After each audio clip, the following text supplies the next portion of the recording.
Bonjour, c'est Rebecca. Bienvenue dans ce 80e épisode d'Histoire pour les grandes personnes.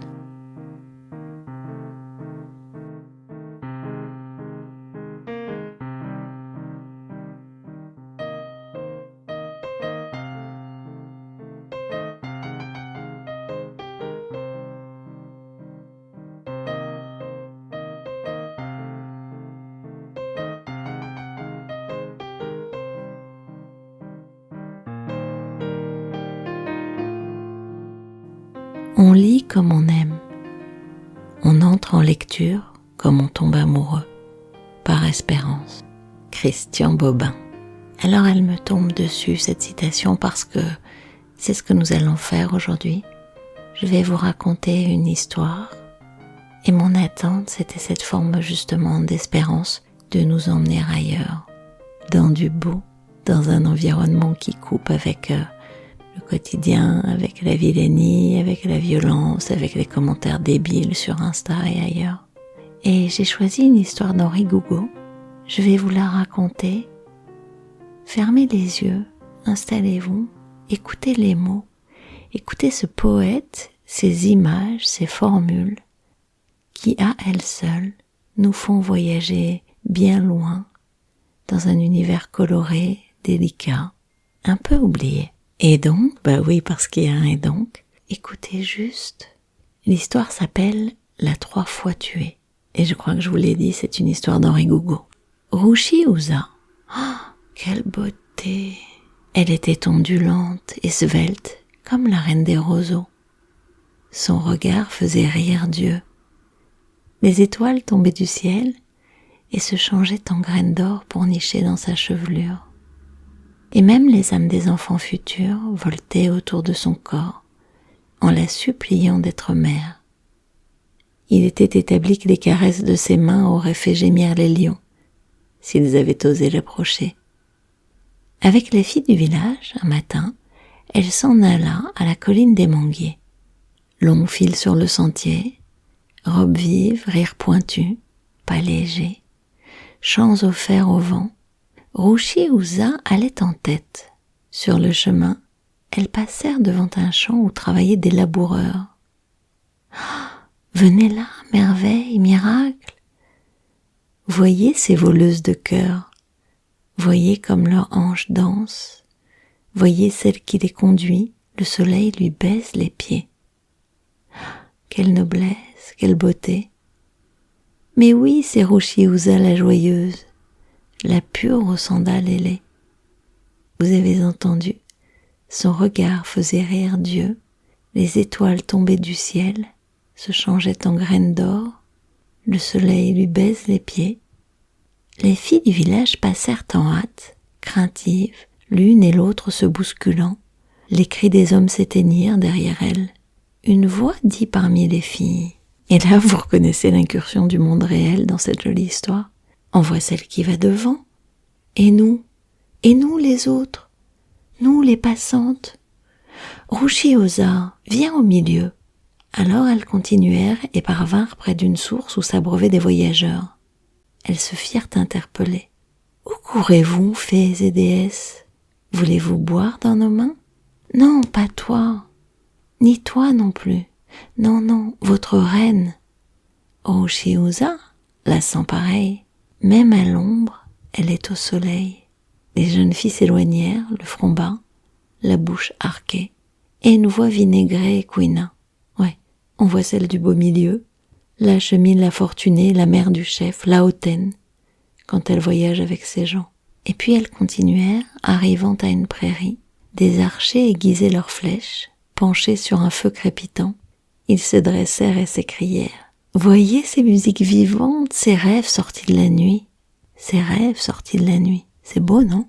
Et quelle est donc cette lumière, cette déesse qui les suit? On dirait qu'elle va son chemin sur un tapis de plumes d'aigle. On l'appelle Rouchy Ouza. Oh là là, l'ardente. Oh, le fruit de l'amour. Les dents des jalouses grincèrent, comme la craie sur le caillon. L'une pensa qu'elle tombe morte, et l'autre gronda, et si nous la tuions? Car oui, dit une peureuse, son esprit gâtera nos vies. Tais-toi, folle, Prends le couteau. Oui, mais sa mort pèsera sur nos têtes, nous aurons des enfants chétifs. Non, donne-moi la pierre pointue, dit une autre. Tuer, c'est le mauvais chemin, s'opposa une dernière. Et pourtant, ce furent celui-là qu'elles choisirent. Les filles trouèrent le front et le sein de Rushiusa. Elles l'enterrèrent, tête en bas, pour que son âme tombe loin dans le royaume des ancêtres.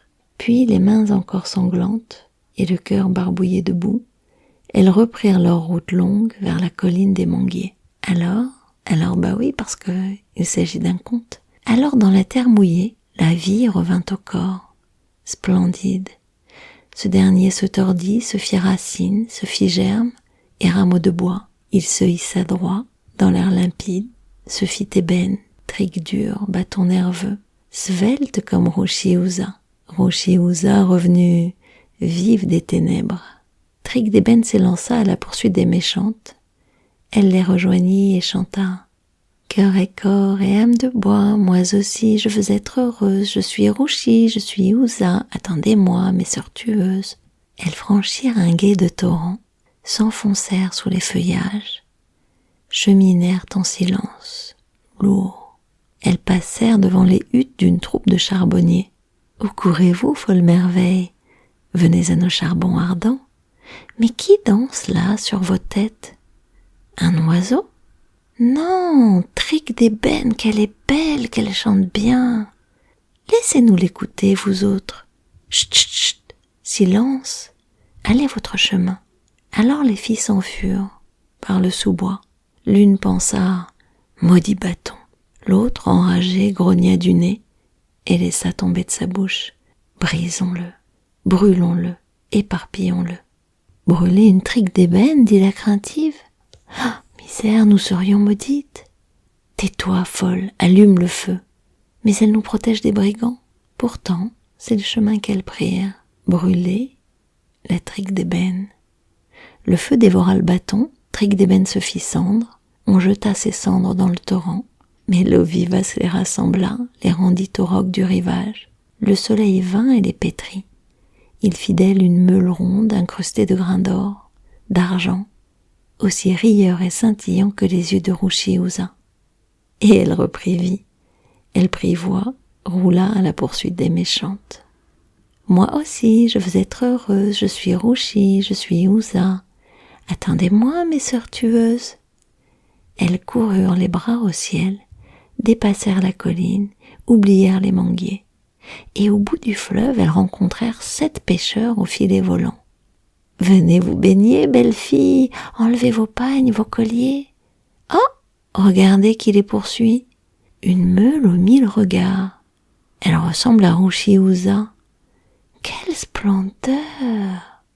Elles s'éloignèrent sur la rive, firent halte derrière un roc. L'une pensa « Qu'il pleuve, qu'il vente, que le feu du ciel la foudroie. » Et l'autre dit « Écrasons-la. » Mais non, la meule est sacrée, malheureuse, dit la craintive. Tais-toi, donne-moi le marteau. Mais elle changera nos cœurs en pierre, nous ne serons jamais aimés. Toutefois, elles choisirent de briser. Briser était le chemin froid, ce fut celui-là qu'elles choisirent. La mule fut donc fendue en 2, en 10, en 100, en 1000 éclats. Quand elle ne fut plus que poussière, elle s'enfonça dans un bourbier, duquel naquit une tige, et sur la tige une fleur. Fleur qui s'ouvrit, se fit calebasse, et la calebasse grossit. Le soleil l'ouvrit, la vida, et mit au monde un pot rebondi. Ce pot s'en alla, roulant à la poursuite des fuyardes. « Je suis Rushi, je suis Usa, attendez-moi, mes sœurs tueuses. » Elle les vit au bord d'un étang, et des bergers leur vinrent devant. Ils étaient beaux comme des lunes parmi leurs troupeaux nonchalants. Ils accueillirent les méchantes, leur firent place autour du feu, leur offrirent de l'eau fraîche, des épis de maïs grillés, des fruits rouges, des mots de miel. Chacun choisit sa fiancée. Ils étaient 8, elles étaient 7. Le dernier se retrouva seul. Lui, on l'appelait fils de tambour. Ses aïeux et sa descendance avaient fait de lui un poète. La calebasse vint à lui, il la prit contre sa poitrine. Tous deux étaient de même peau, luisante, lisse, palpitante, parfumée d'épices et de vent. Ses compagnons le désignèrent aux mauvaises qui ronronnaient, levés au chaud contre leurs flancs. « Avez-vous vu Fils de Tambour et son ami ? L'avez-vous vu ? » Le fou était-elle amoureuse ? On rit, on se moqua, on joua, on se baisa, on roula dans les hautes herbes. Sous un buisson de papyrus, à l'écart de l'heureuse troupe, le solitaire s'endormit, la tempe sur le ventre dur de son étrange fiancé. Le lendemain, les 8 bergers menèrent les filles au village. Feux et danses, chants et folies, bannières, masques, vœux, festins, 7 hommes et femmes s'épousèrent. Fils de Tambour, après les autres, chanta son poème à l'aimée.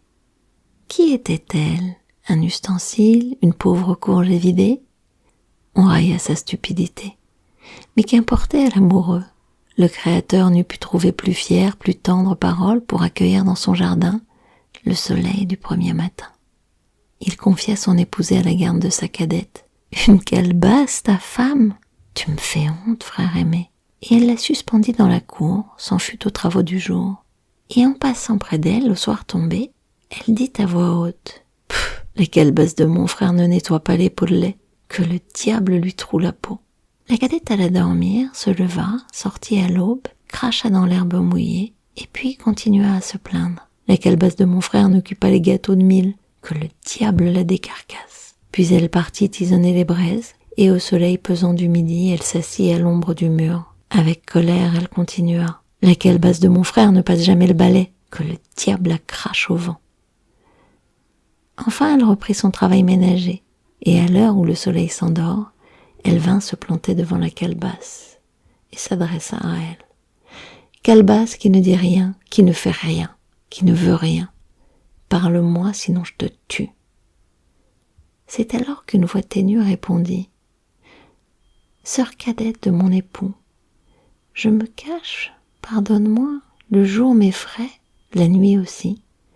Je suis Rouchi-Ouza, l'ardente, 3 fois tuée, brûlée, brisée. Allons, ma sœur, cria la fille, cesse donc tes pleurs, viens m'aider à faire les lits.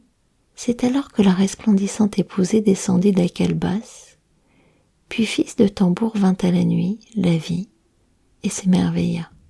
Et le lendemain, il dit aux gens, pour la plus belle des épouses, la plus belle fête de l'an, il amena Rouchi-Ouza sous une ombrelle de lin blanc, et tous autour d'elle s'inclinèrent.